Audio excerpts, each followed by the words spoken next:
And here's I'll show you the steps to answer your phone call with volume button in Samsung Galaxy A16 device. First of all, open the phone app. In phone app, select contacts. Now tap on this three dot and tap on settings, and it will jump into your call settings. In call settings, you have to tap on answering and ending calls.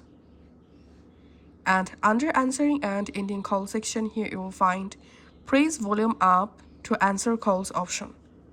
So all you have to need to answer your all incoming calls with your volume button, just toggle this switch on to enable. And now on, you can pick an incoming call by pressing your volume up button. Thanks for watching.